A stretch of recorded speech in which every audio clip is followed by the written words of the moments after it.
TMC knowledge में आप सभी का स्वागत है। आज हम बात करेंगे कुछ प्रमुख क्रांतियों के विषय में और उन प्रमुख क्रांतियों से कौन सा क्षेत्र संबंधित हैं। यानी कि बहुत सी क्रांति भारत में हुई हैं। अगर देखा जाए तो भारत में बहुत सी क्रांतियाँ हुई जिनका संबंध अगर हम देखें ज्योग्राफी से, अगर ज्योग्राफी के दृष्टिकोण से देखें, ये ज्योग्राफिकल कुछ हम क्रांतियों की बात करेंगे जिनका संबंध जो है कि वो कृषि से हैं और वो कृषि के किसी विशेष क्षेत्र में उत्पादन को बढ़ाने के लिए या उसमें सुधार करने के लिए अलग अलग क्रांति हुई, ये फसलों को उत्पादन को प्रोत्साहन देने के लिए। तो आइए इसमें से कुछ हम प्रमुख इससे संबंधित क्षेत्रों को देखेंगे और काफ़ी इम्पोर्टेंट हैं। किसी भी परीक्षा के लिहाज से अगर देखा जाए तो इससे संबंधित प्रश्न पूछे ही जाते हैं। आइए देखते हैं इसमें पहला जो हम इसमें सवाल देखेंगे कि देखिए एक तरफ क्रांति है और उसके बाद से संबंधित क्षेत्रों के नाम दिए गए हैं।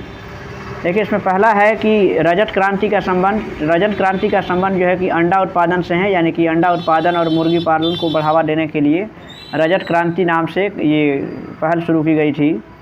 दूसरा है भूरी क्रांति, जिसको ब्राउन रिवॉल्यूशन के नाम से जानते हैं। इसको रजत क्रांति यानी कि इसको सिल्वर रिवॉल्यूशन बोलते हैं। भूरी क्रांति का संबंध सीमेंट, उर्वरक और ऊन उत्पादन से हैं। नीली क्रांति का संबंध देखा जाए तो ये मत्स्य उत्पादन है, यानी कि मछली के उत्पादन से संबंधित है। श्वेत क्रांति, जिसको ऑपरेशन फ्लड के नाम से भी जानते हैं, ये दूध उत्पादन से संबंधित हैं।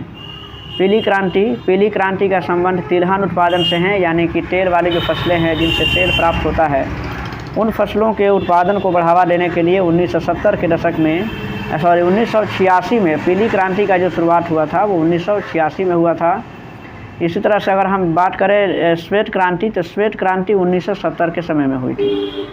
पीली क्रांति का संबंध 1986 से है। 1986 में पीली क्रांति जो है कि तिलहन उत्पादन से संबंधित हैं और इसमें तिलहन के कुछ 9 प्रमुख फसलों को उसमें उत्पादन के लिए उनको बढ़ावा दिया गया था और उसमें 9 फसलों को लक्षित किया गया था, यानी कि 9 फसलों के उत्पादन को उसमें बढ़ावा देना था जो तिलहन से संबंधित हैं।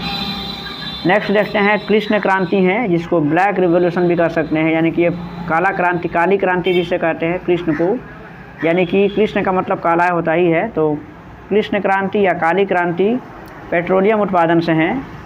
हरित क्रांति फसल उत्पादन से है, ये काफ़ी चर्चित हैं। हरित क्रांति 1996 और 97 के समय में ये हरित क्रांति हुई थी, जिसमें गेहूं के उत्पादन में काफ़ी वृद्धि हुई थी। गुलाबी क्रांति का संबंध झींगा उत्पादन से है। झींगा मछली जो होती है उनके उत्पादन से है गुलाबी क्रांति।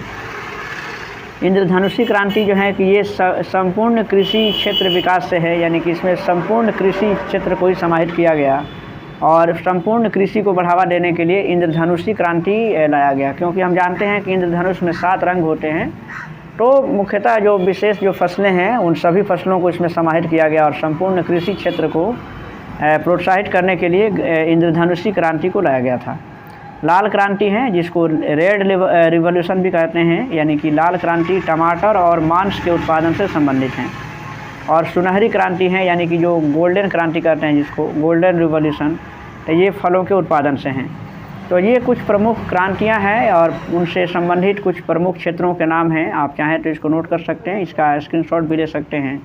किसी भी एग्ज़ाम्स के लिए काफ़ी इम्पोर्टेंट है और ऐसे ही इंटरेस्टिंग वीडियो के लिए आप हमारे चैनल को सब्सक्राइब कीजिए, कमेंट कीजिए और वीडियो को अधिक से अधिक शेयर भी कीजिए।